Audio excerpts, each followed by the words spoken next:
All right. I'm back with another live stream. I gotta do AEW today. I gotta catch up on AEW from last week. So Dynamite from Wednesday, Ring of Honor and Collision from Thursday. If anyone's interested in catching up on Ring of Honor and Collision. Just a reminder, tomorrow night, Wednesday night, I'm going to record a whole new podcast, a fresh episode. I'm gonna have Vlad and Robert on. Yeah, that's right. The wrestling expert and the frozen Asian, and they're going to give their expertise on the SummerSlam booking. That's going to be our main topic tomorrow, so we're not going to really do any WWE today. I broadly reviewed SummerSlam already on yesterday's live stream, so if anyone's interested in that, but we're going to save all our major thoughts for the podcast, so look out for that this Thursday morning. Check out the videos tab on our YouTube page. But other than that, all right, AEW Dynamite. We got a world title rematch tonight. I'm going to set a modest over-under for our total score today to be 20 points. So I think that's doable for AEW Dynamite. And I'm going to give out a review for each segment as I go, based on my review system on the right, as you see there. And then I'll be looking out to give extra bonus points anywhere I see fit in the highlights, in the promos, anything. All right, so I've got the promos clipped out. I haven't heard them yet, so the promos will be fresh to me. And I also got the match finishes and some highlights clipped out. So let's go through this. First match of the night. It's actually, it started right as the show went on the air. There was no ring walk entrances even. If you guys are able to see, it's the Newport Boys, the Outrunners, who wear bright green nowadays, and they're facing off against the Young Bucks.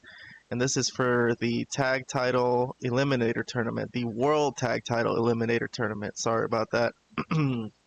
So, some highlights. All right, I got an Escalera. This is what the Bucks do so well. Escalera. They know when. From Matt Jackson right there. I guess I got to give a half point for the Young Bucks getting back in the ring, racking up some points the hard way, doing hard work.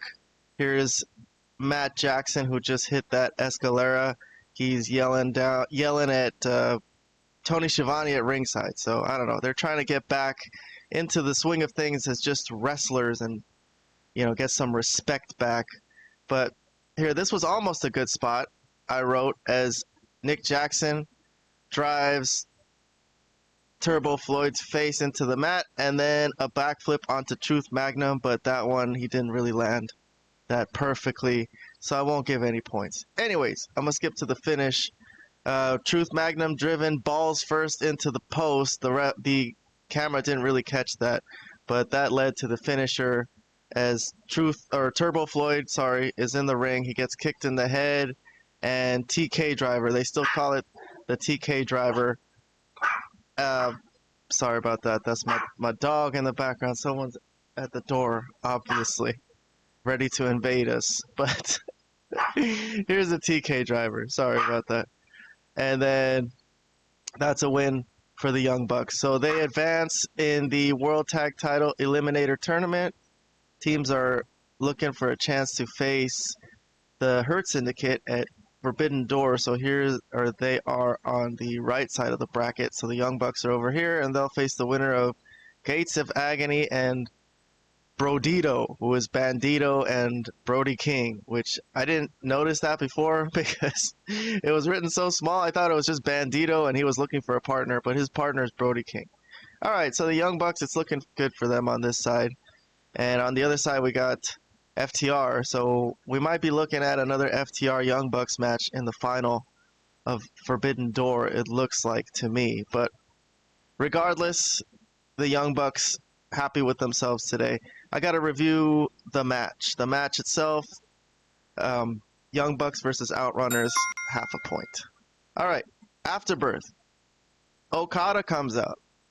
His elite friends are in the ring. The Young Bucks, they were together in the Elite. Now recently Okada has joined the Don Callis family.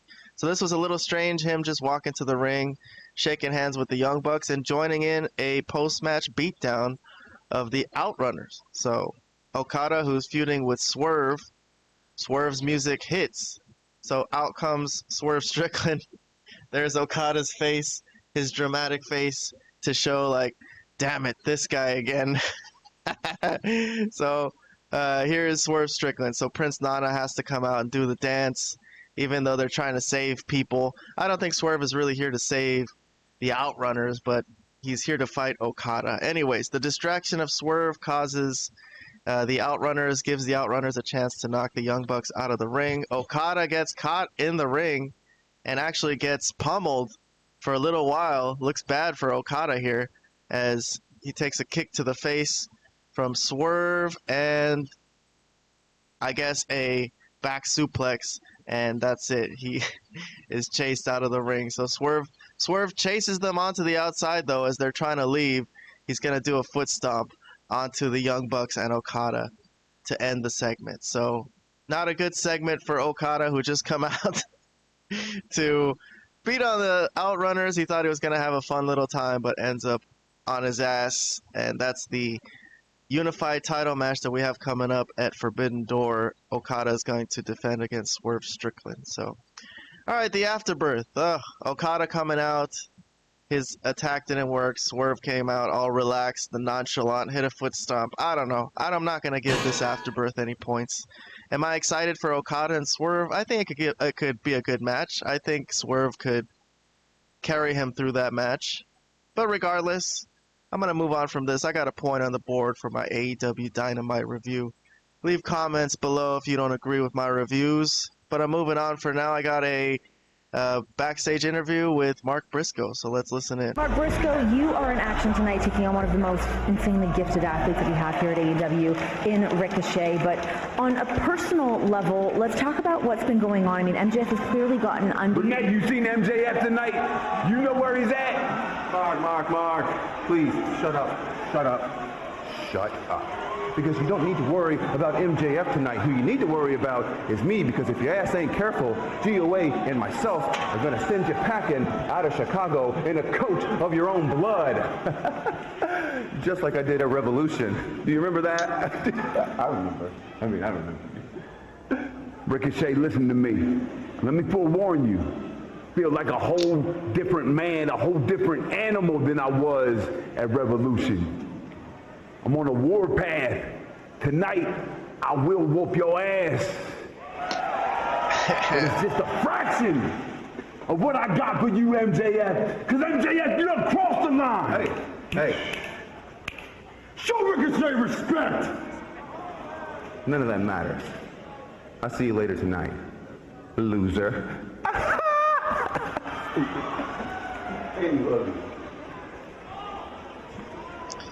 There you go. And then Mark Briscoe stares down Ricochet as Ricochet leaves the scene of the crime. All right, so it was a backstage interview. Ricochet interrupted it, and they're going to have a match tonight. So it's a rematch of a feud they've already had. They had a stretcher match at a pay-per-view. But tonight, Mark Briscoe promises to whoop his ass because he's on a different level. He's on a different war path. All right, I'll give this promo a half a point. I'm not so excited to see Ricochet versus Mark Briscoe again. About Ricochet and the Gates of Agony, I guess they look good. They look like a stable, like they would be together. They fit together. That's about it, though.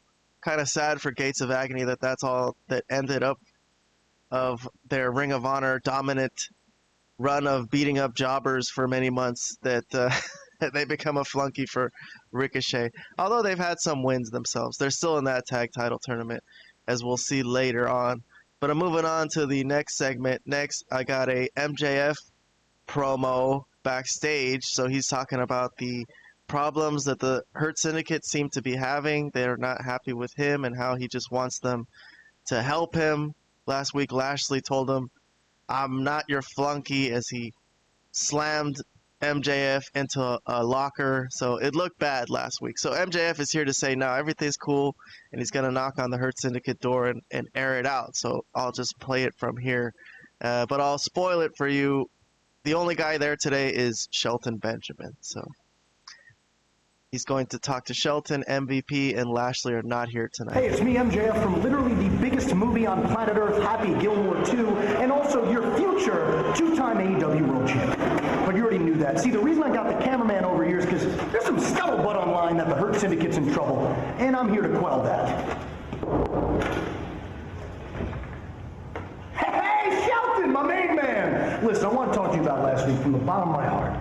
I am so sorry about Bob's actions. I mean, that just made it so uncomfortable and awkward for us. But now that Bob's out of the equation, now me, you, and Montel, we can focus and strategize on Before you get to that, MVP's not here. Why? Well, he's not here because, quite frankly, he's pretty disgusted with you.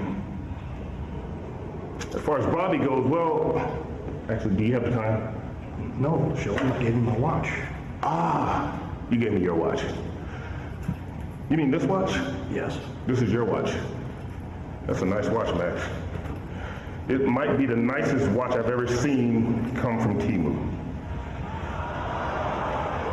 You really think that I'm so stupid I don't know the difference between some cheap knockoff and a real Rolex?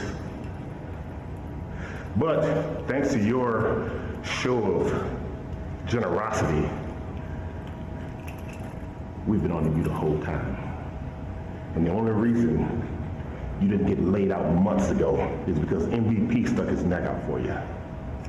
So with that in mind, I think that you and your cheap-ass watch need to get the hell out of here before you end up in a pool of your own piss. Wait, one more thing. As far as the Hurt Syndicate, you are out. Shelton, let's just talk this over a little bit. Get that camera out of my face!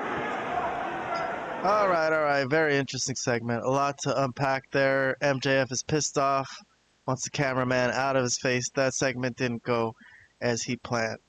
All right, so I'm disappointed, first of all, I will say, before I give a review of the segment, of how quickly they're ending this deal with MJF and Hurt Syndicate. I always figured that they would break up and this would end up in a match between Lashley and MJF, which would be a good program. That would actually be an excellent matchup. But they didn't have to get there so fast, in my opinion. So it kind of kills off what happened the whole few weeks where MJF was trying to get into the Hurt Syndicate. They kind of knew who he was and they still accepted him in. I don't know.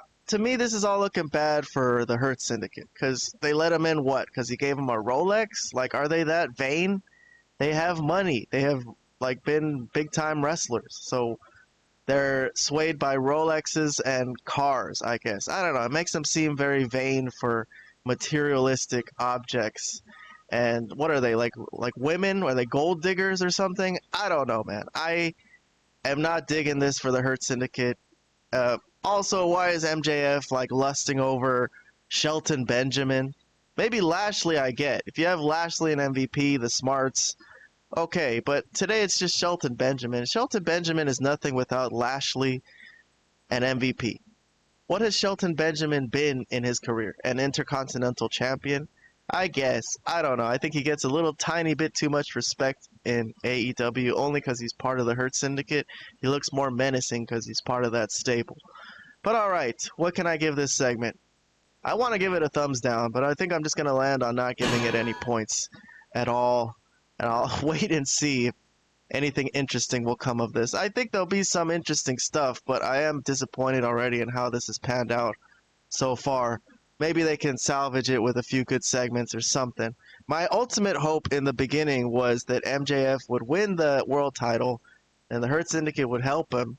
And eventually that could lead to a feud between Lashley and MJF for the world title.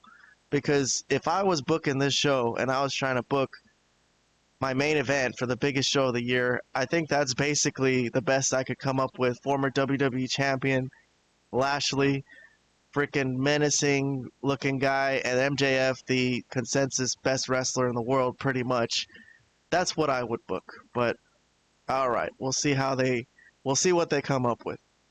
Next up, I got Christian. So there's a Christian interview Tony Schiavone's in the ring. He's ready to interview Christian. People are interested to see what he has to say because he is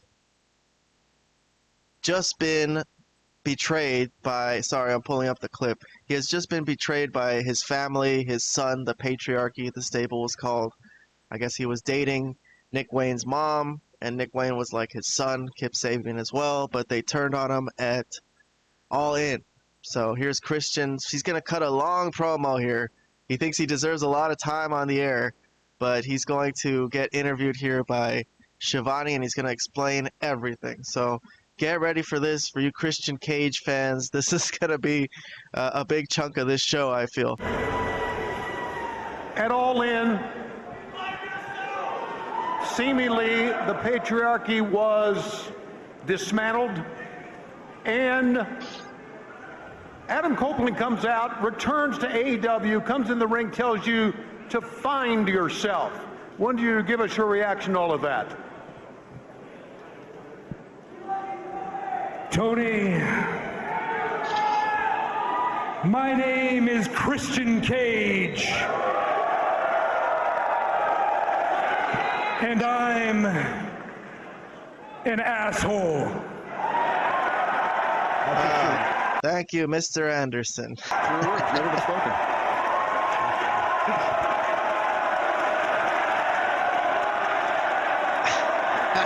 The crowd giving him a standing ovation for his admission.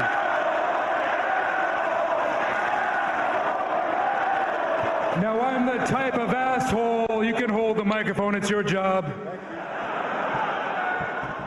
Now I'm the type of asshole that's numb to the world and everything in it. I don't care who's left in my wake. I don't care who's hurt. I was obsessed with becoming the AEW World Champion. In that revolution this past spring, I walked into Los Angeles ready to fulfill my destiny. I signed the contract, I stepped through those ropes, I hit a picture-perfect spear, and as I got up and I looked down at the canvas, I caught a glimpse of my past. And for one split second, I'm conducting my business. I became an asshole with feelings. And it cost me everything. And in the days and the weeks that passed, you're trying to piece it all together. The noise just keeps getting louder and louder to the point where my own family is questioning me and pointing fingers. And Nick and Kip, I didn't realize that your nuts had dropped and you had the courage to actually stand up to me. And I don't have a problem with that. What I have a problem with is you questioning me, because you haven't earned the right to question Christian Cage. Because when it comes to this business, I'll put it in these terms for you. When it comes to these I'm conducting business, I said. When it comes to this business... I'll pause it and make a comment on what I feel, because he keeps getting distracted by the audience, who is literally saying nothing. They're dead silent listening to him. I think he's getting lost in his promo, because this is a very difficult, long promo. I know he's a veteran, but he doesn't really get chances to cut promos like this very often.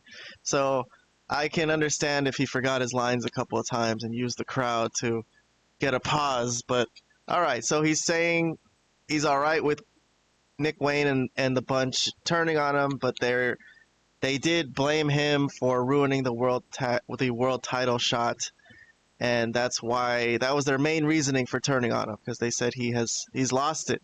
But he says they don't have a right to question him. So let's hear the rest of his promo. I've spent more money on rental cars making towns than either one of you have made combined in your entire career. Now, you want to know why I didn't stick to the plan? Well, it's simple. I didn't think the three of you were competent enough to pull it off. So I took a risk, a big risk. But again, I ask you this, Nick, Kip, Shayna, what would you know about taking risks, huh? sitting in the lap of luxury, riding my coattails while I made enemies left and right with the things that I said and did. In fact, there's probably a lineup out that door of people waiting to maim me for what I've done.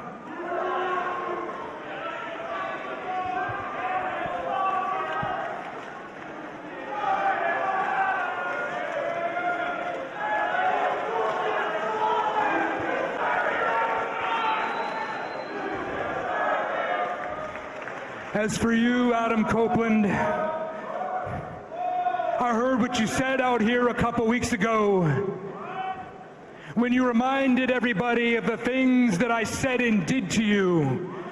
How I said I was going to snap your neck and make you a cripple and do it in front of your children with a smile on my face. How I said I was going to take extra special care of your wife when it happened. Even the things I said about your mother, but the question I have for you, Adam, were the things that I said really that bad? Because you're not going to come out here and act like you don't understand the game within the game now, do you? Huh? I mean, you yourself were an opportunist. You did some pretty unsavory things yourself to make it to the top, Adam.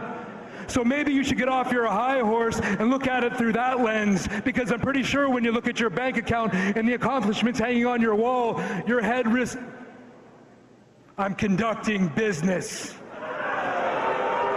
Your head rests pretty easily on your Alaskan king now, doesn't it?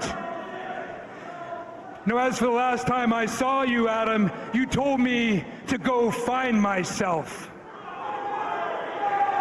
Well, maybe I did, and maybe I didn't. But I do know this. You and I are so different. But somehow, Adam, somehow, we are the same. Now, where does all this stand now with the patriarchy? Can you explain what's going on? You told me your feelings. The patriarchy embarrassed me at All In when they left me laying, Tony. They decided they didn't need a patriarch anymore. And Nick even said that I'd passed my expiration date. And you're right about one thing, Shayna. I did have a hard time getting up that night. But trust me when I say I've found myself in holes before in the past. Now, none of those holes were as deep or as gaping as the last time I was with you, but I always managed to claw my way out. Oh my God! So Christian with the, I guess calling Mother Wayne, his ex-girlfriend, a promiscuous woman. I'll give him a half thumbs up. It was a bit of a burn. It was a bit of a burn. Now maybe you guys had a problem with the way that I ruled. Maybe you thought that I ruled with an iron fist, but the things that I said and did to you came from a place, they were a product of the scars of my past. The things that you are saying and doing come from a place of entitlement. The entitlement that I handed you. Now, Nick, you think you got a little success now, huh? You win yourself a championship and you think you got it all figured out. But let me ask you this, Nick.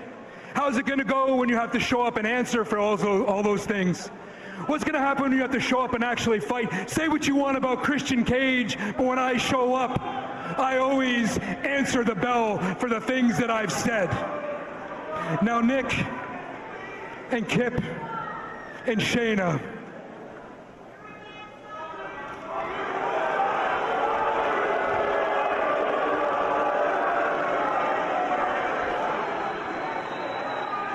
especially you, Nick.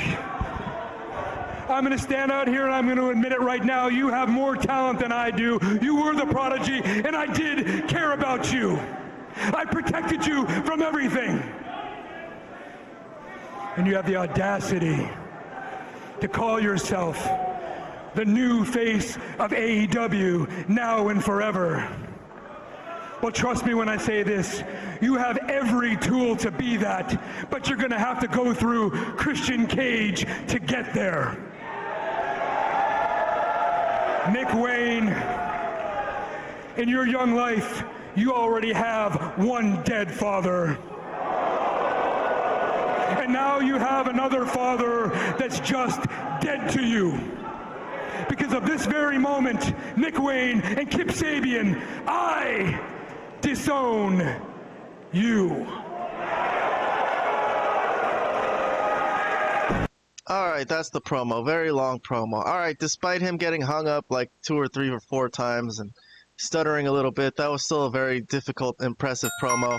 I'll still give it a point. But the segment's not done. I still got to review the rest of the segment. I'll let you in on what happens as he goes up the ramp. He's actually met at the ramp by Mama Wayne, his ex-girlfriend, who is very offended by the insult he just threw at her. She tries to slap him.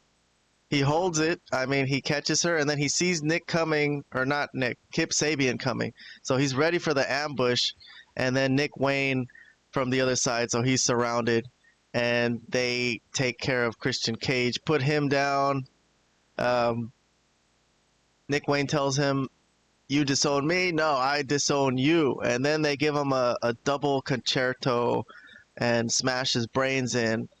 So we probably won't be seeing Christian Cage for a while. There he is convulsing. We'll see if his skull recovers from this and his smashed brain. And the crowd did chant, "Fuck you, Nick Wayne." And he gave a look to the crowd, a dramatic look. He looks like a video game character, this guy. But all right, so there it is. So the patriarchy has turned on Christian. Sorry. Comments. All right. First of all, okay, the whole segment as a whole, I'll give it a half thumbs up for progressing this storyline. Thoughts about Christian and his promo. I guess he had a chance to turn face here, but actually he came out with the same exact attitude, same exact bravado, doesn't apologize, doesn't think like, oh, maybe I've done wrong. So he's still a heel. And that's why this is a kind of a difficult feud for me to understand, because Nick Wayne and Kip Sabian and his mother kind of act like heels, but they're not really acting like faces either. There's really been nothing either way from this side, so I don't know where Christian's supposed to get sympathy. I know he's supposed to like turn face at some point and maybe join Edge, is what people saying is the plan for them to become a tag team to end their career or something like that. But I don't know. I think a lot of what he said makes sense. So he did say that, you know what, I made decisions on my own and I fucked up. He owned up to it, but that the other guys in the group didn't really have a leg to stand on if they wanted to challenge his decision making. But all right. Overall, I'm a big Christian fan, I gotta say. Big fan of younger Christian. I thought he was a very underrated guy in the Ruthless Aggression era and afterward. And I always enjoyed seeing him. I enjoyed the TNA version of him. I think the AEW version and the extra super evil version of him has been a little exaggerated, and I haven't really gotten into it as much. But regardless, all right, that was a very long promo, and it got a few points for my Dynamite review. I'm still waiting for this show to really heat up, though. Let's see what we got next. Next, we cut to backstage promo. Looks like Stokely's going to cut a promo for FTR with FTR behind him in front of some lockers in the back. So let's see what Stokely has to say here. He's probably still mad at Edge for basically making him walk around with crutches, speared him once, and FTR waiting for their day where they have to answer to Edge. Still gonna come at some point, but here is Stokely happening. Last week on Dynamite, FTR did it again. They walked out of Chicago victorious, which means they are one step closer to those AEW World Tag Team Championships. And I have a message to a few people who work here.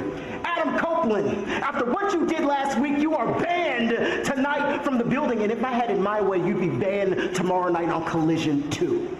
Hurt Syndicate, I know you're watching, and let me just say what you did last week was an act of cowardice. Everybody knows that if FTR was at 100%, they would have whooped your ass.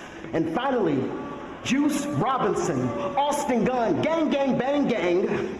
Let me just say, tomorrow night on Collision, the tag team semifinals, it is you two versus the greatest tag team alive today, FTR. And you're good, but you're not FTR. Hey, guys. Hey! All right, here come the Young Bucks into the scene. So this is a possible final for this tournament. Good to see you. Yeah. Good to see you. Hey, look, guys. I want you guys to know that we're happy to see that you guys got that win tonight. We're happy to see things coming up well for you. We're happy to see the Young Bucks get their grooves back. Yeah, and we're going to put the past behind us. Okay, the past is the past, and I hope to see you guys in the finals. All right. Maybe we'll see that. Yeah, hopefully. If you make it there. Yeah, good luck. Yeah, good luck. Yeah, good luck, boys. I have a quick question. Sure. You guys aren't the bosses anymore, right? Yeah. Not technically.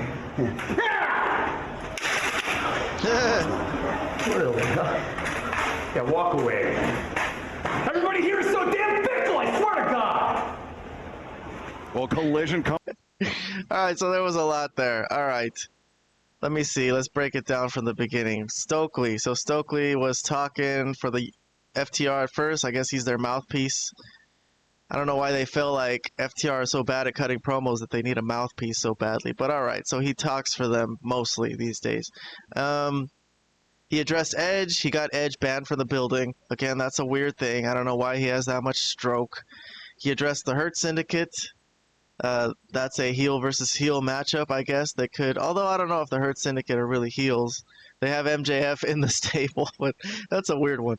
That one doesn't really, it's not really cut and dry whether they're heels or not. But regardless, FTR and Hurt Syndicate, that's an interesting possible matchup that I would be interested in seeing very much. So they did mention that. And then the Young Bucks come in. So the Young Bucks address how this could be a matchup, and they doesn't really come to anything physical or anything. And then when they were left, the Young Bucks with Stokely, he tried to make them flinch because they're not EVPs anymore. He just never liked them. So, all right. Am I going to give this segment any points? I don't know. I don't think so. Stokely wasn't one of his most captivating promo. Didn't really say anything that made me laugh. So I'm going to pass on this segment without taking off points or giving any points or anything. But next one should be interesting. We got the world title match coming up. Here's Jon Moxley. They're starting this early. I guess, just in case it goes 60 minutes, it kind of makes sense that they start it, without it being the main event. If it goes the full time, that's good. If it ends early, then they could do other things, I guess. So good idea here. I think it makes sense. I hate when they book a world title match like WCW used to do and then start it with like 4 minutes left on the show and you knew nothing would happen. But regardless, these guys have an actual match. Here's Moxley, here's Hangman Page, and they're going to do the dance again. Everyone banned from ringside, so Continental title rules, basically. But that will come into play, as we'll see later on. All right, so they lock up. Hangman pouring it on early, trying to get all his anger and frustration out, thinking he could do this one-on-one. Moxley tries to shake it off early. He has shown to be damaged from that all-in match, but still is showing heart and is trying to get that world title back. So good on him for his character. He didn't give up. He didn't go away. Here he is on Dynamite. Here's a pile driver. So good old-fashioned pile driver onto the steel steps for Hangman Page. Not the finish, though. Not nearly the finish. Here's some biting going on from Moxley. The crowd chants, "You sick fuck," for biting into Hangman Page's back. But here's a wicked drop kick from Moxley as Page sets up for a buckshot, and Moxley kind of kicks him out of the ring. That looked good. I'll give that spot a little half point. I think that was actually a good wrestling spot. Here's Moxley again giving the middle finger to the crowd, and it's instead of powerbombing Hangman onto the announce table, it's going to get reversed, and he's going to get back or fucking dead-eyed into the announcer's desk. So this match has a lot. All these moves are really like finisher moves, but since these are the two top guys, they're just going to take a lot of damage from each other. There's an Orihara moonsault from Hangman Page. Here is a ref bump. So as Page gets Moxley up for another deadeye, they hit the ref. And here comes the interference. So the security is waiting for the Death Riders. They're not supposed to let them interfere. And Marina Shafir grabs the world title belt and sneaks it to Jon Moxley. So as he looks to hit Page with it, he gets attack by Page, who goes for the buckshot, but that didn't look good. I'll take off a point on this one. Looks like Hangman Page kind of waited to take that swing to the head with the world title belt from Hangman Page. But regardless, that ain't the finish. Marina's at ringside, and the ref sees her, and he has to eject her because no one's allowed to be at ringside for this one, which I think is an okay rule to make sometimes. In wrestling, basically people are allowed at ringside unless you specify otherwise. I've seen this in WWE too, so I don't know why AEW gets specific criticism for this. So security do come in, they remove Marina, they remove the Death Riders, and as they're leaving, Darby Allin shows up on the balcony and does a dive onto everybody. So again, Jon Moxley is weirded out or confused looking this time at why Darby Allin keeps fucking with him. Anyways, after some more back and forth, as the two are left in the ring, here's the finisher. Buckshot Lariat, and Hangman Page unsurprisingly retains. I don't know if you could say with help from Darby Allin. His cohorts were already ejected from ringside, so he's gonna blame Darby Allin on Collision, but that's the end of this segment. I don't know, I guess I'll give the match a thumbs up. I wasn't over enchanted by this match. I was waiting to see the booking and see what would happen. It got interesting once people came in and they tried to interfere. Funny that they tried to interfere regardless of the rules for today, the special stipulation, but they're going to move on from this, the Death Riders are, and they're going to try to get at Darby Allin now because they've lost the world title match twice, and Moxley is still very much a part of this story. I think it's interesting that they've kept Moxley in the story because usually when someone loses a world title after being champion for so long, they just disappear or get all depressed or something. Or like Roman Reigns, they just go, or Cody, they just go have some vodka, get drunk, but Moxley is still hard at work. All right, well, we'll get to that when we get to Collision. We'll talk about this more, but that's it. That's the end of this match, and we still have plenty of show to go, probably about 45 minutes. So let's get through the rest of the show. We got a video package for Dustin and Fletcher, who is on Collision for the TNT title, so we're going to review that match later on. Here's a tag team match. All right, women in the house. Here's Athena with her henchwoman, Billy Starks, her minion. They show a replay of the previous Saturday when Toni Storm and Alex Windsor fought off Athena and Ricky Starks. So they're having an ongoing feud that's on Dynamite and Collision. Athena and Toni Storm are. So here's Toni Storm's partner, Alex Windsor, and she's teaming with Toni Storm for a tag match tonight. So we'll see if we get any Athena and Toni Storm to preview their matchup at Forbidden Door. I got a spot for Alex Windsor that deserves a half point, I think, when people be throwing their bodies around. I'm impressed by this. Later, Athena gets the O-face, this is actually the finish, onto Toni Storm. So she snuck in the tag, nobody knew she was the legal person, and that was the only interaction between Toni Storm and Athena. We didn't get any type of preview or anything for their match, just a finisher from Athena, and she pins the AEW World Champion, the Ring of Honor Champion does, and Toni Storm is messed up as Athena jaw jacks and talks shit to end the segment. All right, I'll give this a half a point too. I'm into this feud. I think this is a marquee matchup. It's just up there with Mercedes and Toni Storm. This time it's the AEW World Champion and the Ring of Honor World Champion. That's a pretty good feud. I can't say I mind this, so I'm looking forward to that matchup very much. We'll see what happens. For right now, I'm going to move on to the next segment. I think we got Hangman Page backstage, and Renee is ready to interview him. So let's see what happens with this. He has just retained the world title, defeating Jon Moxley again. And congratulations on your first successful title defense. This match against Jon Moxley, insane. How are you feeling after this match? My God, what a wonderful performance and a great job retaining your championship. Another one for the history books, for the folk hero, the main character.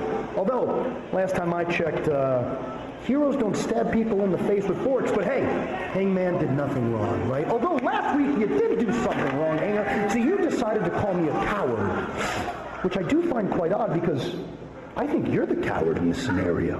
Oh, yeah, because you refuse to face me for my AEW World Championship unless I do it on your terms. You won't face me unless I execute this contract. Well, guess what? I remember the days of us having a real fighting champion, a real man, named Swerve Strickland. You think you're going to goad me into giving you a championship shot with that?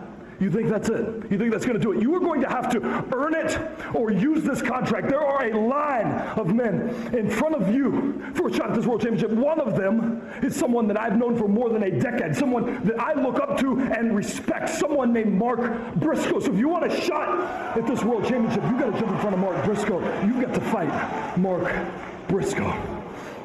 Typical man. Just a bunch of hicks from the sticks sticking together. You know what? I don't see the Hurt Syndicate here. So I don't know what's stopping me from beating your ass right now.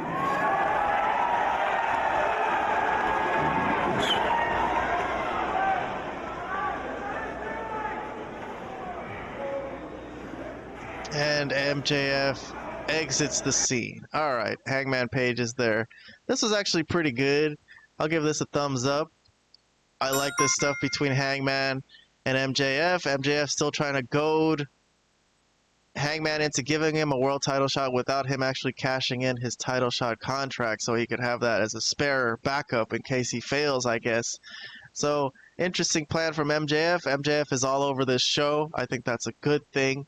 Obviously, it's keeping me slightly interested. Other than that, he said you got to beat Mark Briscoe to even have a chance at getting this title shot, which is true. Hangman's being smart here. He shouldn't give MJF a title shot. MJF couldn't even beat Mystico. So he's not really up there in terms of the rankings at the moment, other than that contract he has. So, all right, I'm going to move on to another backstage segment. We got a Willow interview. So she's going to get interviewed by Alicia Atout. Let's listen in.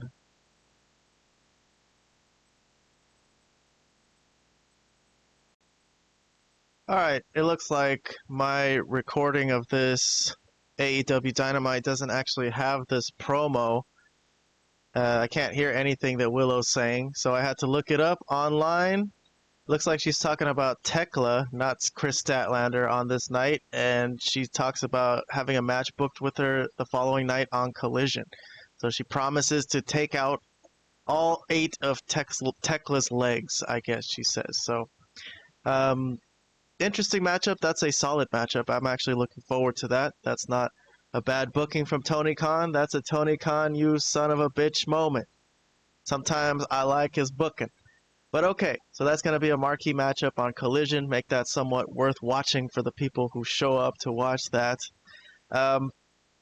So she has stepped up to Tekla. I forgot if they actually had any type of physical altercation or something that led to this, or if it's just because Willow wants to step up to a strong wrestler and climb the rankings.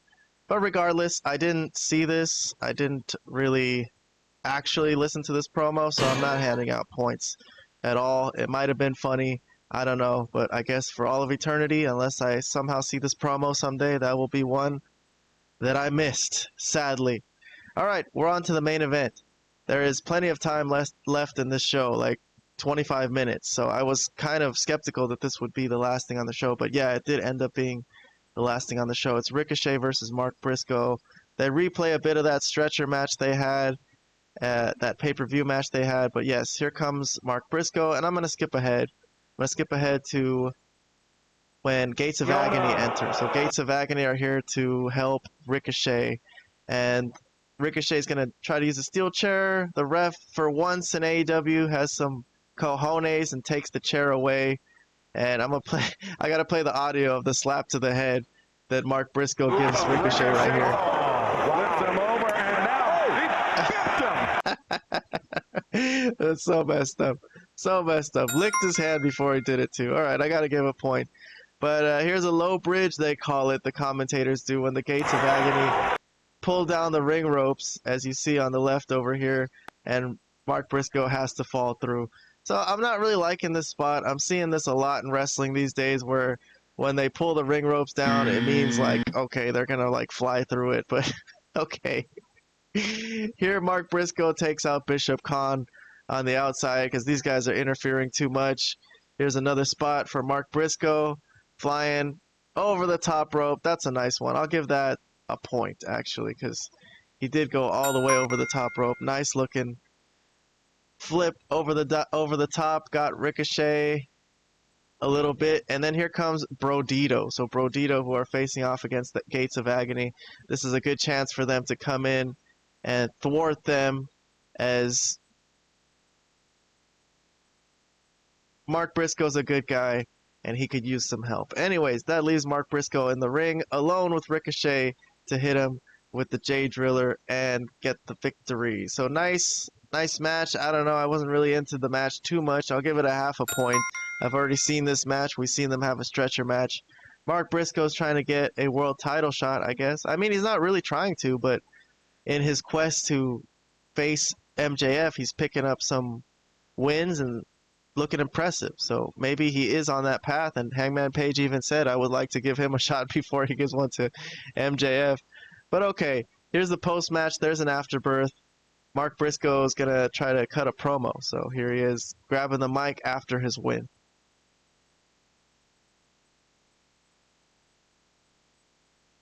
Sorry about that. He calls out MJF here.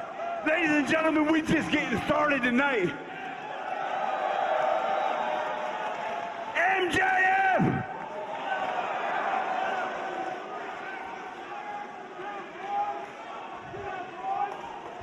You brought my brother's name forth one time, shame on you.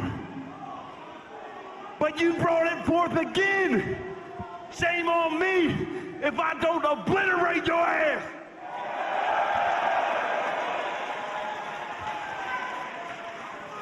Man, I tell you, man, I never felt like this. I never felt like this before, man. I need help, man. I need help, man. I never felt like this for the first time. I really feel like I may never see my brother again, because I know he's up there in heaven, chilling in that mansion. But MJF, if I kill your ass in cold blood, and I don't repent, because I can't repent, because not a single cell in my body feels even the slightest bit of remorse. I'm worried, man. I'm worried. So MJF, do me a favor, man. Make my day, damn it. Right here, right now, get your ass out here and let's do this, me and you. All right, I gotta rate that promo by itself. I gotta give that promo some love, man. That's 5 points for me for my AEW Dynamite review. That was a fucking awesome promo. All right, let's see how this segment ends. I think MJF shows up on the big screen. So yeah, he's not gonna show up over there in the ring, but here he is talking to Mark Briscoe through. Infuriate that Mark, man. up here. Oh, you thought I was gonna come out there to face you head on, eye to eye? Yeah. No, you thought wrong. See, unlike you, I'm not a bumpkin. I'm not an idiot. Okay? Now listen, Mascot Mark, did I sense you drop the comedy routine? Because for a second there, you sounded pretty serious. But just because you sound serious doesn't mean I have to take you seriously. Now, you've been calling me out week in and week out for a match, and frankly, I've had zero interest because I think you're a waste of my time. But see, now I have to prove a point because Seabiscuit said I'm a coward. He said I am too cowardly to wrestle you inside of my ring. Well, guess what, Mascot Mark? I spoke to that Mark, Tony Khan, and we had a discussion next week in the main event. It will be the Toothless Wonder, Mark Briscoe, versus the generational talent, MJF. That is, of course, if you make it. Naked? What does he mean by naked? All right, I gotta press pause there on the video. The audio part is over. No more talking, but that was a ruse. So MJF, who appeared on the big screen, was actually behind Mark Briscoe. So that was pre-recorded. Mark Briscoe turns around and he gets kicked in the balls by MJF. MJF, who has a shirt on and says MJF did nothing wrong. And he's getting ready to nail Mark Briscoe with the Dynamite Diamond Ring when Hangman Page comes out. So MJF almost gets Jay Drillered here, but he wiggles out and runs away like a coward. So that's the end of the show. Mark Briscoe and Hangman Page stand tall in the middle of the ring. All right, so for the MJF promo, I think I'll give that a thumbs up too. I'll throw that a point. I'm happy they made that match. I like the idea that he's trying to prove to Hangman Page. He's like, hey, this guy's calling me out, says I can't beat you, so I'm going to do it next week. Big match. That's nice. That's nice. Overall, though, as a segment, I guess what happened was MJF kind of recorded a message and had it ready to play. The logic of it, I have to break down the logic of it. So he had a message that he played on the big screen, and he knew he would try to trick Mark Briscoe like this. So that seemed a little unrealistic to me, that he would have known that Mark Briscoe called his ass out. So for the logic whole, man, I want to give it a thumbs down. But there was a lot of good things about it too, like the fire-ass promo from Mark Briscoe. But overall, I think I'll give the closing segment here, the post-match of this and the show closing, a half a point. So that lands my Dynamite review in total at 14 points. We missed the mark. I was trying to get to 20 points. I thought with the world title match and everything, it was an exciting show, that maybe they would go over 20 points. But to me, no, that's a slightly disappointing score. But I do say anything over 0 is a positive. So at least there was something that I liked. But okay, I got to move on. We got to run through Ring of Honor and Collision. And then we'll be ready for tonight's Dynamite. So let me take a second to pull up Collision. And we'll go with that. Alright, my mistake. Collision. We're not doing Collision first. We're going to do Ring of Honor first. So this aired on the same day as Collision.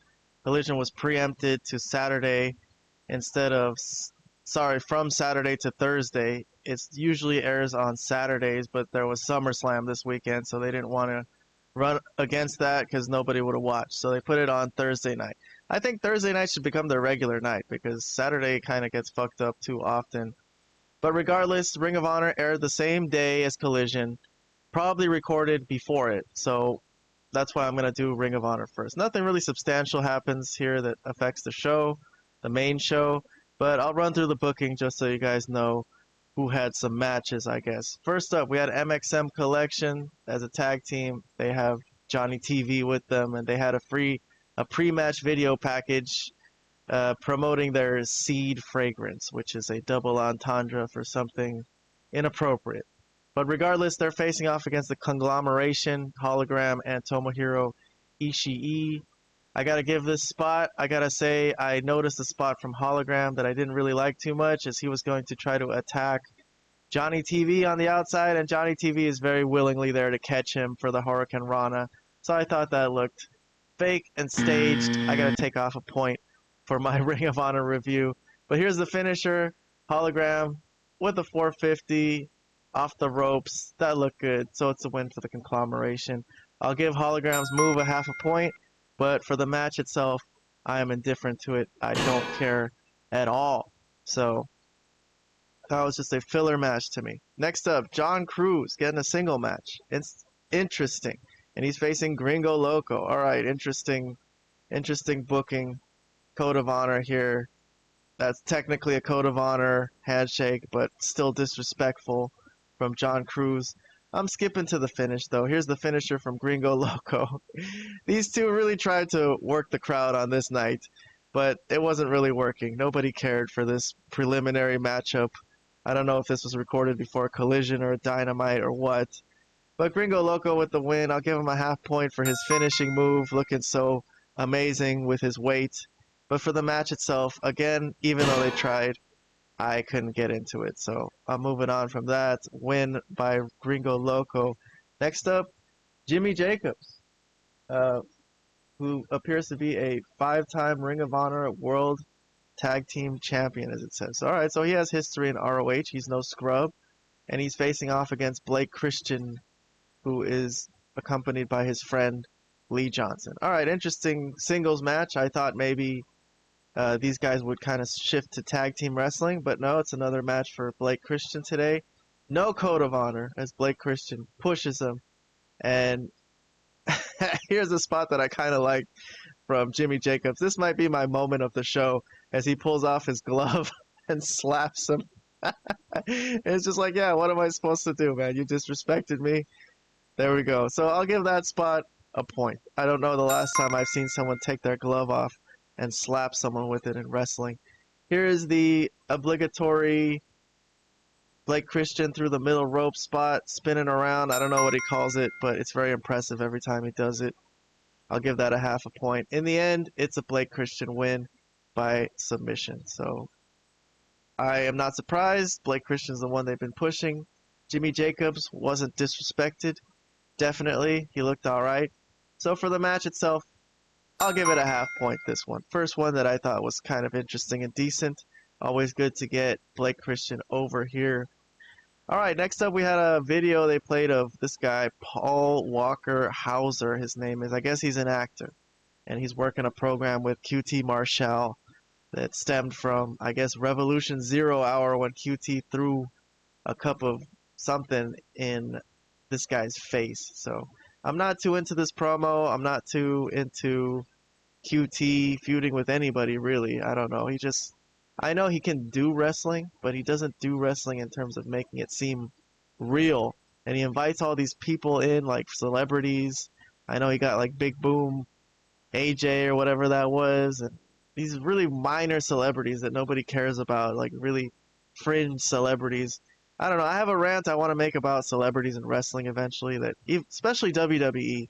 Like, I get maybe back in the days when they were looking to get a little more mainstream. Now they're already mainstream. You already got a bunch of viewers. Why are you trying to get viewers from people who are non-wrestling fans? I don't know. They kind of fuck up the show for people who are wrestling fans doing this shit.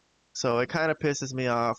I don't think this guy deserves a spot in a match, really, just because he was in, Karate Kid or some shit. But okay. I'm moving on. Next up, we got an interesting matchup. It's a Pure Rules match. It's Shelwa, his name is, and he's facing off against Virus. So they look like luchadors. I've never seen them before, but they have a Pure Rules match, which apparently is going to kind of get the winner into the picture for a shot against Lee Moriarty. But the finish here is a submission. Shelwa wins, but interesting how he puts him in this submission move. And Virus has to tap out there. So nice submission move. You know what? I'll give that a point at the end. Why not? That looked unique and it looked like it actually hurt. It's a win for Shelwa. And the commentators are sure to mention that Lee Moriarty needs to watch out. But this was a very respectful matchup. Shelwa gives Virus some love at the end. I'll give a half point for the good sportsmanship there. Next up.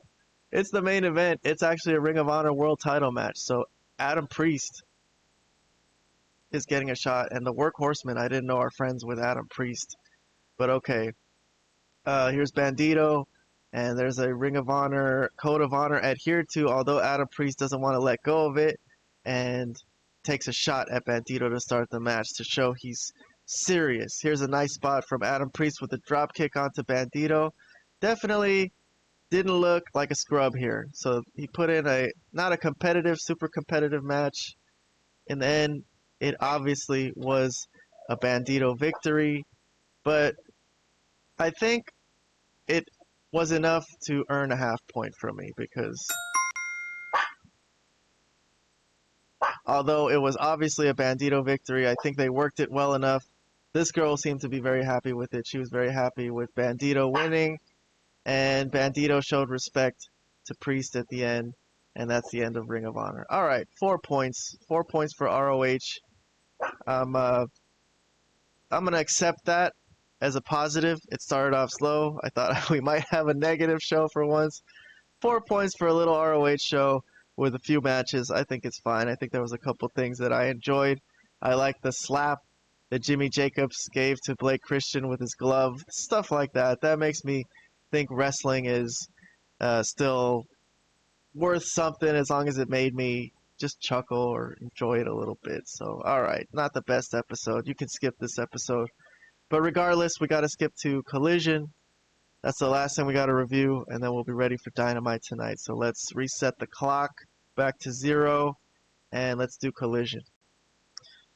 All right, we're here at AEW Collision. This was last Thursday, July 31st, as we speak. We're here on a Wednesday morning trying to catch up on last week's AEW. If anyone's just joining us, I'm reviewing every segment for segment, based on my rating system, and I'm going to give out bonus points wherever I see fit. And this was actually a good episode of Collision as far as I remembered. I think I'm going to give this probably ending up a higher score than my Dynamite review, so we'll see about that. But my Dynamite review ended up on about 12.5 points, so this might not be so difficult to beat, and based on the highlights that I saw already, I'm anticipating giving this a decent score, so let's see. All right, good crowd today. They were hot. The crowd made this show, actually, and I'm going to start by giving a point just to the freaking crowd today, because they were really ready to be into this today. And it starts with, while the cameras are on the commentators, looks like we get a security guard get flung through the image, and it's Wheeler Yuta and Marina Shafir. So they start off the show just by being pissed off. Jon Moxley grabs the mic, and he is going to cut a promo right after his match. So this guy's a hard worker. He just lost to Hangman Page the night before, and here he is, ready to work again on Collision. Hey, don't worry. We ain't here to talk about me, okay?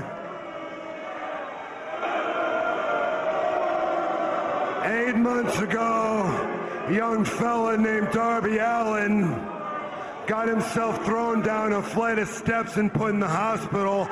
That was a pretty clear message, I thought. Get gone and stay gone. But I guess he didn't get that message.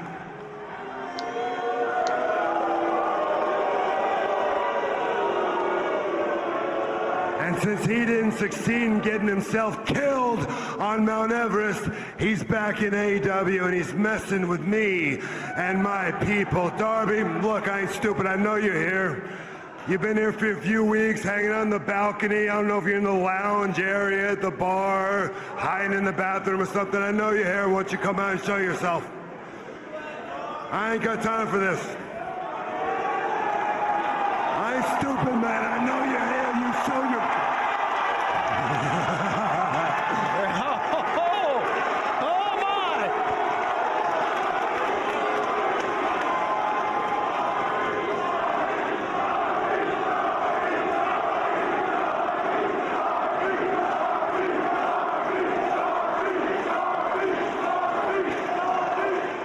Look at you. Look, I ain't got the time and the patience for this, all right? So why don't you get your little skater boy ass down here, get in this ring, and we can have that tough conversation one last time. Hey, you stupid. Hey, you come back here and you look at me when I'm talking to you. All right, okay. This building ain't that big, brother. We're gonna have this conversation one way or the other. You better believe that. So Darby walks away. Jon Moxley drops the microphone, and he and members of the Death Riders are, I guess, going to look for Darby Allin. What a chaotic start here to Collision tonight, and I don't think we're going to slow down. I don't think we're going to slow down. We talked about the team. All right, interesting start for a Collision. They got it off to a hot start. I like the way they did that, where they just kind of took control of the show. They want to address Darby Allin, and he was there. Good start to the show. Got our feet wet, got me kind of interested in the rest of the show. So there's going to be actually a thread, a storyline thread, which I really love when they do that in wrestling. Something that keeps going throughout the whole episode. So we'll come back to that. I'll probably review the whole storyline as a whole in addition to the segments once the storyline is over at the end of the night. But, okay. Next up, we got a video package. So they quickly made a video package for the night before, reviewing the world title defense of Hangman Page. Got the crowd and the audience at home filled in on that if they had missed it. But next up, we got a tag team eliminator match. So here's the tournament. I think we got the semifinal or the quarterfinal over here on the right bracket, I guess I'll call it. The winner to face the Young Bucks. It's the Gates of Agony against Brodito. So here's Bandito and Brody King, who is Brodito. I don't necessarily like the name very much, but okay, it is what it is. Here's the Gates of Agony. No Ricochet. Hard-fought match. I'm skipping to the finish, though. Here it is. It's Bandito lining up Bishop Khan, and he's going to take a catapult from Brody King, into a flip onto Bishop Khan, and that's a win for Brody King and Bandito. All right, so they advance, so they will face the Young Bucks next. All right, the match itself, all right, I'll throw it a half a point. I thought it was a decent matchup. I will say I didn't think it was bad, but next up, we got Don Callis backstage. There's an interview. Lexi Nair is there ready to interview Don Callis, so let's see what they have to say. Big night for the Don Callis family.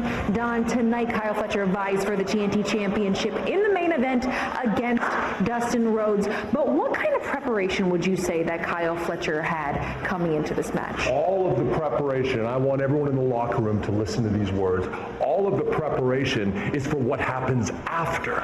Because after this match tonight, after this main event against Dustin Rhodes, the Don Callis family, we're going to have all the titles.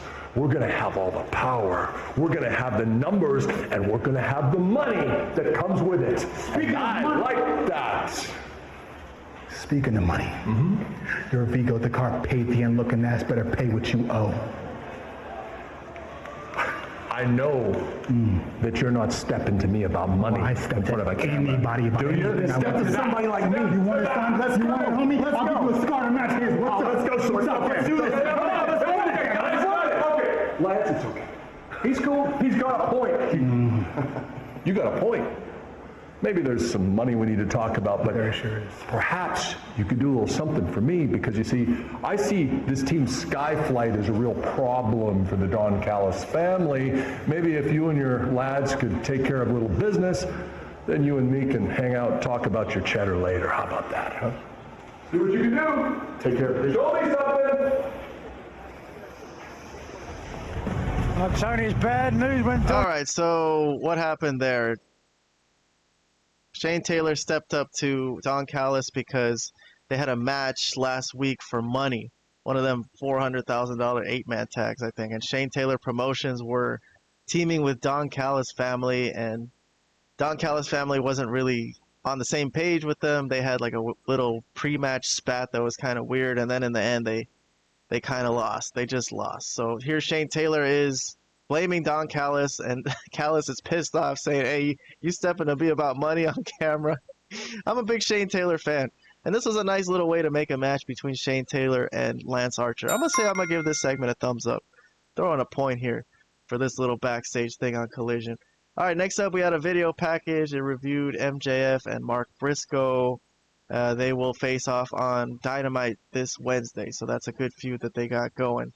Next up, we got a backstage segment. Lexi Nair is there with the Paragon, who is Kyle O'Reilly, and Roderick Strong at this point. No Adam Cole. With Adam Cole gone, it seems Kyle O'Reilly has kind of been flirting with going back into the conglomeration.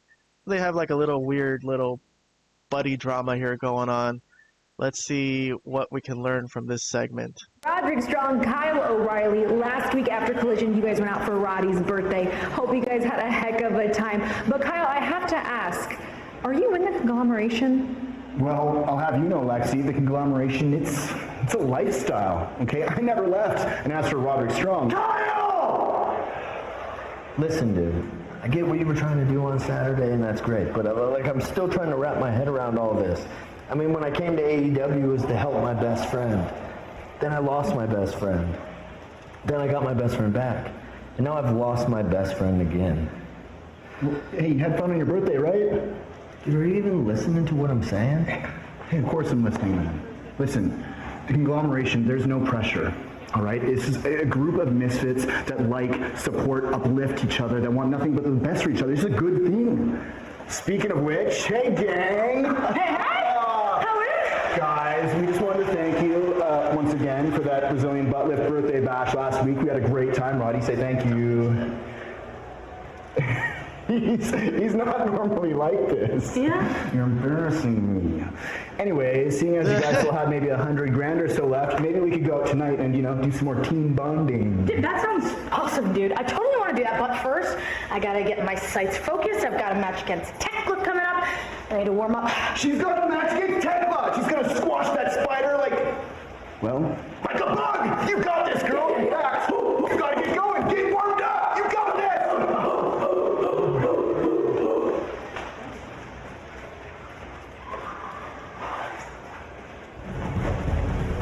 All right, so Kyle O'Reilly is getting pulled from one side to the other. Roderick Strong wants him to stay with him. He kind of wants to go back to the conglomeration, it seems. Overall, this is a little silly and not very substantial to me, so I'm not going to give it any points. Maybe there's some kids out there that this is interesting to. This is like a kid's schoolyard thing, like who are my friends? I don't know. I can't get behind this storyline, really. But I won't take off any points. Anyways, backstage, here's an interesting segment where Jon Moxley is looking for Darby, and he's going to get captured, it looks like, by Darby, who's going to put something on his mouth, drag him into the darkness. I'm going to say that's awesome. This is pretty awesome. I don't know why Moxley was by himself, but I got to give that 3 points. That will come back later on, as we will see. So before we get to the conclusion of the Death Riders Darby Allin segment for the night, let's do a match. It's Chris Statlander. She's facing off against a local talent, Lena Cross, who really tried to show herself tonight in the limited action she had. She was looking pretty good for a little bit, German suplex, and she kind of showboated for a little bit, but this was a very short match. That was very short-lived, the showboating, as she gets tapped out by Statlander. So there you go, half a point match for me. I found Lena Cross interesting. I would see more of her just to see if maybe she has a chance at a roster somewhere. But for the little bit that I saw of her, I thought she was charismatic. All right, interesting thing that happens post-match here. As Statlander is leaving, Willow's music hits, who Statlander has been trying to get past after Willow spurned her advances to rekindle their friendship, but she seems to be kind of upset. This is Willow's music hit just because her match is up next. So whoever's booking this kind of planned this a little weird. Willow seemingly claps at Statlander, weirdly not so mad at her anymore. I don't know, maybe she's finally got past it, but Statlander literally just ignores her and just turns around and walks away and goes to the back. So awkward, weird. I'll give it a half point just because if you're following Willow and Statlander, it's interesting. But anyways, Willow is here for her match against Tekla. So this is more important as Tekla comes out with the Triangle of Madness, Sky Blue and Julia Hart. So this is a good matchup. I will skip to some highlights. A mighty pounce here from Willow Nightingale. Tekla, she didn't sell it long enough, in my opinion. She just kind of laid there for a second and then took control literally like 30 seconds later. But I'm going to skip to some interference here as the Triangle of Madness, as they hold hands, are trying to give Willow a hard time on the outside. But the distraction gives Tekla a chance for a dive onto Willow. And later on, more interference. Here's Julia Hart on the ring apron, and that leads to a Tekla spear, it looks like. Good looking spear. And then a stomp. And that's a win for Tekla thanks to a lot of interference. All right. What do I say? I'll give this match a half point. I think I expected more from it. The interference kind of just stole the show, really. And there it is. So they raise Tekla's hand, her cohorts do, and then they engage in an afterbirth. So as Willow is just laying there beaten, they're going to start stomping her out. So Penelope Ford weirdly joins in So I guess she's a heel. She's like, yeah, these guys are doing heel things. So Penelope runs in to join the stomping. Megan Bayne runs in, and as Megan Bayne is going to join in the party and powerbomb Willow, out comes Queen Aminata, Ty Mello, and Anna Jay. So they are the baby faces. They come in with weapons, steel chairs, and they run off the heels. So this is probably looking like it's headed towards a big, maybe 8-woman tag or something like that. But okay, Afterbirth, I thought it was kind of clunky how they just started stomping out Willow, and then out came more heels, out came more baby faces. I don't know. I think this was just thrown together. I'll give it no points. I'm gonna move on. All right, we got Billy Gunn backstage, Mr. Ass, Daddy Ass, whatever you want to call him. He's getting interviewed by Lexi Nair. The issue here is Anthony Bowens, who basically turned heel last week and beat the shit out of Max Caster for no real good reason. And Billy Gunn was the one who pulled him off of him. It looked for a second like Bowens was going to turn on Billy Gunn, but he didn't do it. So let's see what we get to. Last week after Anthony Bowens' match against Max Caster, we literally saw you throw Anthony across the ring. What exactly was going on there? You know, I wish I had an answer for you, but I think... There you are, Billy. Not a text? Not a single phone call after last week? You're not going to answer? How about I answer for you, Billy? You told me that I needed to take care of a slump buster, huh? I went up there and I busted that slump, and I busted Max Caster's face doing everything that you taught me to do. And you weren't there again. You put your hands on me, and you should have been there punching Caster's face with me, huh? So let me ask you this, like I've been asking you every week. Where were you? Because you are not there for me, clearly. I don't even know who you are anymore. But when you figure it out, I'll be at home. Walk away like a coward. Man, Anthony Bowens, he's gone off the deep end. Okay, so his struggles have caused him to lose his friend Billy Gunn now. I'll give that a half a point. I like where this is going. So I'll stick with that one. That one I'm rolling with. But let's see what we got next. It's a pre-recorded promo by Swerve Strickland. Looks like earlier in the day he's with Prince Nana. The Young Bucks, that's right. You are just now simply the Young Bucks. You are no longer labeled the Executive Vice Presidents of All Elite Wrestling. And who's responsible for that? Well, myself and Will Ospreay. Hey, how does it feel to walk amongst your peers now? You no longer get to ride at shows in your limos. You don't have your outside of the arena trailers. You don't even have your elaborate entrances anymore. You're frustrated. I get it. But that doesn't mean you got to take it out on my friends, the talented, hard-working outrunners. You won't. As long as you think you're going to come around and continue to abuse your power, I'm going to be here to fix it and set you guys right. And as far as Okada, you want to come, mention my name, I'm going to be around for you too. You want to meddle in my business, our business, I'm going to be around there for that too. And as long as you want to keep waving a nice little new championship around my face, I'm going to want that. Matter of fact, it's looking quite appetizing to me, that unified championship. Come to think of it, Forbidden Door is coming up.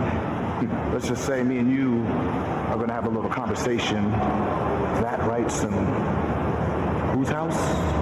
Swerve's house. All right, little promo addressing the Young Bucks. Him helping the Outrunners from their attack, addressing Okada. I don't know, very relaxed, kind of no fire in it. I don't know. I think I'm not going to give that any points.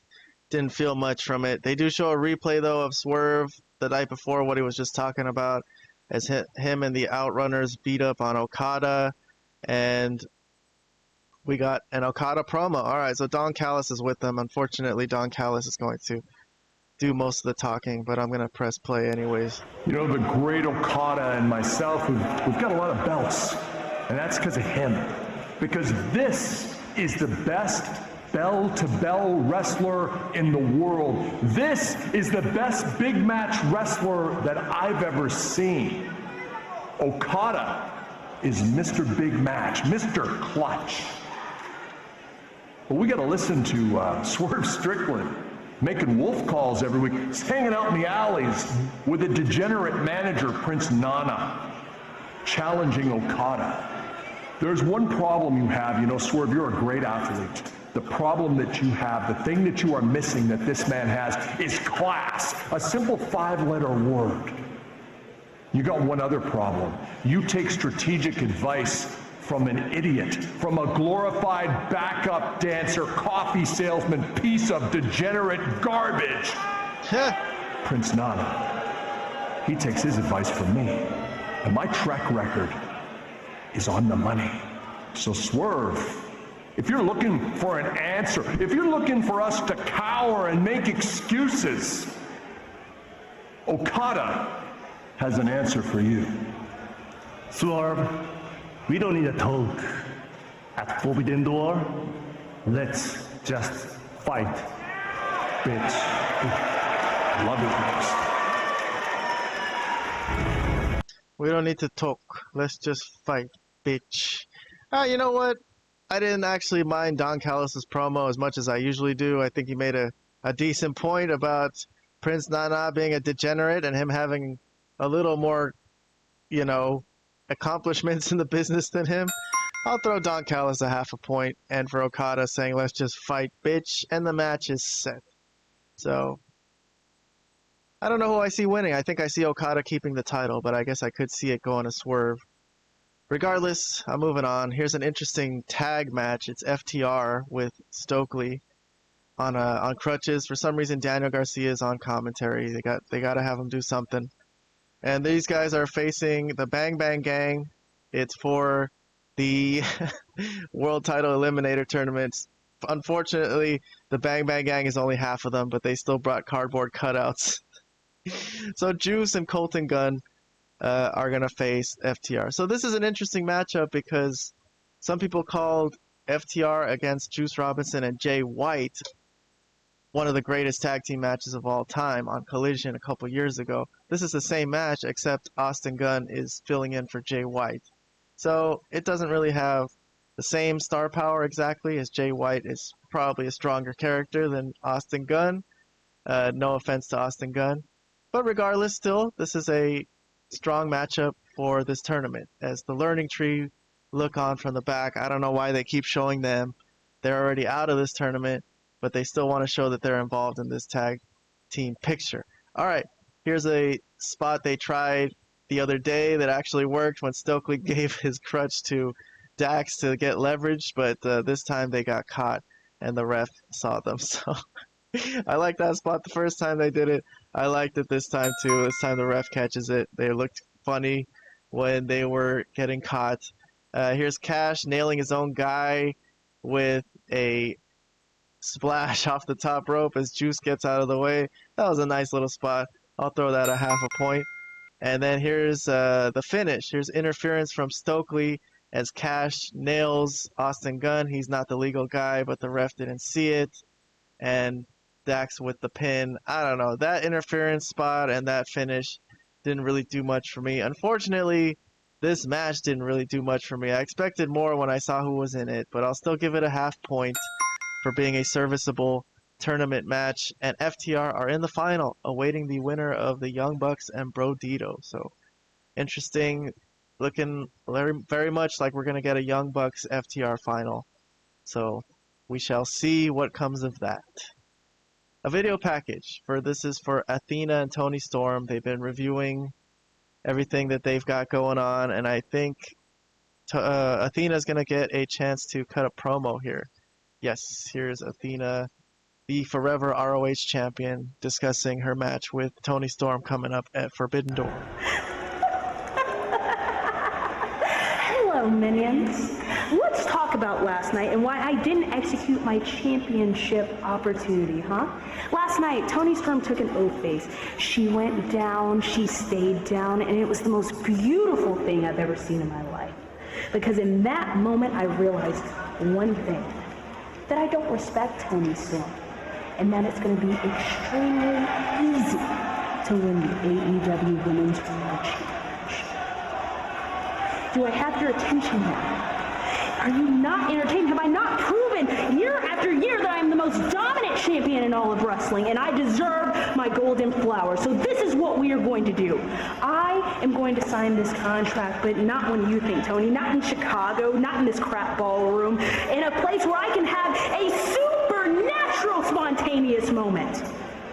In London, at the O2 Arena, live on pay-per-view, baby. It is going to be the forever ROH champion, the most dominant champion in all of wrestling, defeating Tony Storm in London, where she doesn't have the best luck, not even a little bit. And I am going to reign superior as Athena Elite Wrestling takes over everything, because no door is forbidden to me, Tony, not even a little bit. And it's only a matter of time. So keep my championship nice, toasty, and warm. Shine it up real nice. Because when I activate, no one is going to stop me. All right, she says it'll be easy to beat Tony Storm. I'll give her a half thumbs up for this promo. Not her most fiery or engaging promo, but still, I guess we learned something. The match will take place at Forbidden Door. All right, we got Max Caster in the ring. He's got another Open Challenge Series match. He's going to cut a promo, though. They're going to give him time to cut a promo. Let's listen to Max Caster.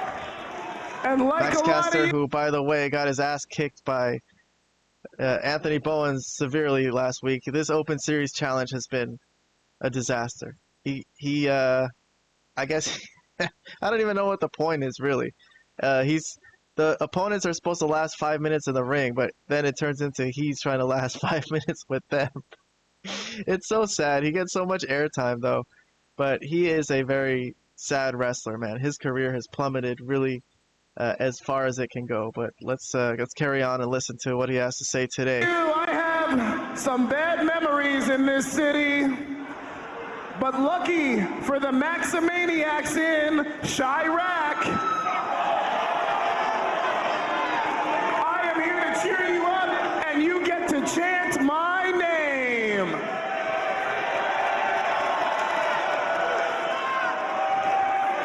Let's go, Max, you're the best wrestler alive. Let's go, Max, you're the best wrestler alive. Let's go, Max, you're the best. All right, well, after what happened to him last week, I'd be trying to cheer his ass up, too. I'd cheer for him. Let's go, Max. You're the best wrestler alive. Yeah. Guys! I think they're kind of getting with it here. Quiet! That's not what I wanted. You know, it's pretty clear that none of the people here can hang with me just like Anthony Bowens. You know, in fact, you guys get worse every single week, just like Anthony Bowens. And I know it's not me. I know I'm not boring you, because I'm not a bland, crybaby bitch like Anthony Bowens. He's holding a little grudge over that last week, huh? But anyway, this is the Platinum Max Open Challenge, so let's put 5 minutes on the clock. All right. Let's see who is the challenger today. It actually turns out to be Rouge from La Facción Ingobernable, which is not good for Max Caster. That is a difficult matchup. He's going to fucking murder him. So anyways, I'm going to give Max Caster actually a half a point for addressing Anthony Bowens and showing some spirit there. Called him a little bitch. But all right, we got a match to review. It's 5 minutes on the clock. Max Caster has to survive 5 minutes with Rouge. He runs out of the ring early, tries to kill some time.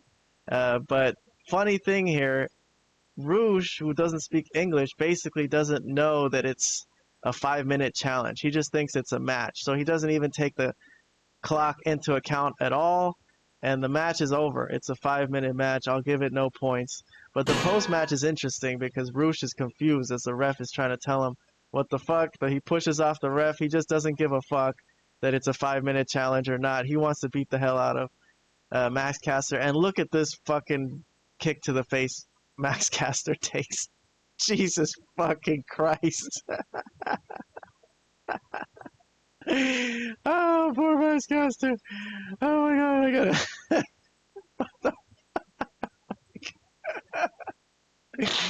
I'm sorry, I know that was not meant to happen that way, but since he took that in the face, I gotta give Max Caster 3 points.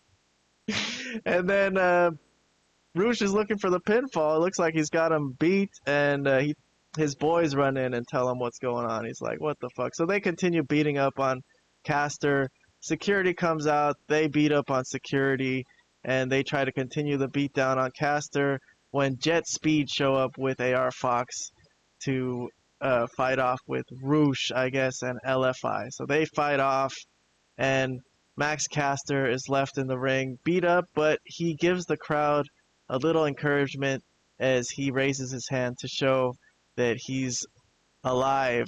So thank God, that's so dramatic. This is the most dramatic you can make a loser wrestler in wrestling. I gotta give him another three points for Max Caster, making me laugh today. Okay. The Jet Speed and Roosh LFI stuff, I guess they got a match going for them probably next week. I gotta say, I don't care about that, and I probably won't care about it when it comes up. But regardless, I'm moving on to the next match. We got Shane Taylor Promotions, and they're facing off against Skyflight. So it's a 3-on-3 matchup. Skyflight, their first matchup together, it's Top Flight and Scorpio Sky with Daniels and Layla Gray. And let's skip to the finish. This is the Infantry and Shane Taylor. So Carly Bravo is going to take a finisher from Scorpio Sky, and that's a win for Skyflight. No points for me for this match. Didn't really care much about it. It's another loss for Shane Taylor Promotions, which I don't like. I would give them a push, really, but okay, they're pushing Skyflight instead. Fine. Moving on. Backstage, Darby Allin is dragging Jon Moxley outside somewhere where there's like a train rolling, and he's going to throw Moxley onto the train tracks when security runs in and they stop him. They're like, Darby, no, come on, what are you doing, man? Stop it. Don't kill this guy. So for trying to throw Jon Moxley into the train tracks, I'll give it 3 points. Good idea, Darby Allin, but he couldn't do it, unfortunately, and Jon Moxley is just reeling. He can't breathe. I guess Darby somehow rendered him unconscious with some kind of liquid that he put in a towel. And this was a good storyline. So I'm going to review the storyline overall for the episode. I'm going to give it 2 thumbs up. I think it was a good storyline that interlaced throughout the whole story today. It gave Collision a little extra bite that it doesn't usually have. But okay, here's the proto-star Kyle Fletcher getting ready for his TNT title match. He is joined by Don Callis, who will join commentary for this, and Dustin Rhodes is the TNT champion. So some people I heard call this the greatest hardcore match in history. So I don't know, I thought it was really good. I really enjoyed it. I don't know about greatest of all time, but it was surprisingly good. Let's go through some spots, some highlights. Here's a crash and burn for Kyle Fletcher through a table. Just the beginning, though, as you will see, as early on, Dustin Rhodes already has color. So does Kyle Fletcher. And here's Dustin Rhodes with an attempted running bulldog onto the outside, but Kyle Fletcher holds on, and Dustin Rhodes goes through the table himself. Very hard-fought matchup. Here's Dustin struggling to reach the ropes. Kyle Fletcher also looking like he's given everything he's got. Here's a code red from Dustin Rhodes. Here's a tombstone from Fletcher onto 4 steel steps, I guess it looks like. That looked wicked. I'm going to give that a point because let's see it again. He jumped. He actually jumped with Dustin. Wow. That's strong. That's strength. You got to admit. Kyle Fletcher, I think, deserves this title today, as I'm spoiling it, but he's going to win. This got a huge pop. This was a Canadian destroyer off the top rope. The crowd went nuts for that. On to a table. So 2 points from me on that one. Yes, this was a bit of a spot fest, but the spots were wild. So that was still a kick out for Kyle Fletcher, despite a Canadian destroyer off the top rope through a table, and the match continues. So Dustin Rhodes grabs a handful of a glove with thumbtacks in it, I guess, and he's going to try to put the Iron Claw on Kyle Fletcher, and he does do it. So he gets at him, and Kyle Fletcher's like selling it, like, oh my god. Interesting spot. I'm not a big Iron Claw guy. I'm not giving any points. But yes, low blow from Kyle Fletcher to get out of it. I will give that a point because there's no rules here. So you got to go low. Thumbtacks come out from Fletcher. So this is going to turn even more hardcore. And this is a spot where, unfortunately, Kyle Fletcher is going to get thrown into the thumbtacks with incredible pace. And that looked ridiculous. I'm going to give that one a point. And then false finish here. That was a false finish, sorry, from Fletcher. So that didn't win it. And then I'm going to play this part with some audio as Dustin Rhodes tries to put thumbtacks into Kyle Fletcher's shorts as he gets them ready for the Shattered Dreams to kick him in the balls.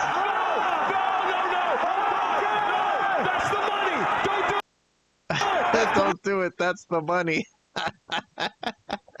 Anyways, Fletcher's trying to take the thumbtacks out of his balls. That was an awesome spot. I'm going to say that's a 3-point spot for me. I've never seen that. Good one there. Good one there. Don Callis, as he is checking on Fletcher, hands him a green thing that we don't know what it is. It turns out to be a screwdriver. So Kyle Fletcher nails Dustin Rhodes with the screwdriver. And as the commentators are taking it out on Kyle Fletcher for using a screwdriver, Don Callis has to defend their actions, which I thought was interesting. Don, you handed him a screwdriver! They just put tacks down his pants and kicked him in the balls, Shivani! Good point. Good point from Don Callis, I will say. This is nothing's off the table here. All right, interesting stuff here. Don Callis is going to grab Dustin Rhodes, hold him down, while Kyle Fletcher stabs Dustin Rhodes in the knee continuously. Funny spot. This is going as far as it could go. 1 point for the screwdriver spot here. And then as the Doc comes in, Doc Samson comes in, like, this is going too far. Your knee is probably fucked. Kyle Fletcher once again grabs the screwdriver and sticks it in his knee and pushes it all the way. Obviously gimmicked, but good shit. Good shit. And there's Dustin Rhodes holding his knee, and he's got a screwdriver stuck in there. Match continued, believe it or not. Dustin tried to roll up, but Fletcher kicked out. That was his last chance. A brainbuster will finish it off, and Kyle Fletcher wins the TNT title. And Dustin Rhodes made him famous, basically. A great match. I would say I love that match. I was pleasantly surprised at how much I enjoyed that match. And then post-match, there is an afterbirth. Kyle Fletcher and Don Callis, as evil as they are going to keep working on the knee. Lots of steel chair shots as Don Callis holds Dustin Rhodes' knee, and Dustin Rhodes has to get taken off in a stretcher. And Don Callis family hold up Kyle Fletcher. He's the new champion of TNT. Okay, the television champion. And that's that. All right, I reviewed the show. Afterbirth, I'm not giving the Afterbirth anything. They didn't need to attack Dustin Rhodes at the end. But hey, for an episode of Collision, 39 points. Surprisingly, almost as high as SummerSlam for me. Very strangely good episode of Collision to me. Far outpast Dynamite this week, in my opinion. Definitely the more enjoyable show to watch. So, all right, you're all set. I've reviewed everything from last week. If you didn't see anything, now you're all caught up. And AEW's Dynamite is tonight. It's Wednesday. You know what that freaking means. I don't need to tell you. All right, reminder, tomorrow tomorrow night I got a podcast recording, episode number 158. I got Vlad and Robert on, and we're going to discuss all the happenings from SummerSlam and WWE booking and have a deep dive discussion on all that, maybe even some thoughts on Hulk Hogan. So look out for that Thursday morning on our page. Check out the videos tab.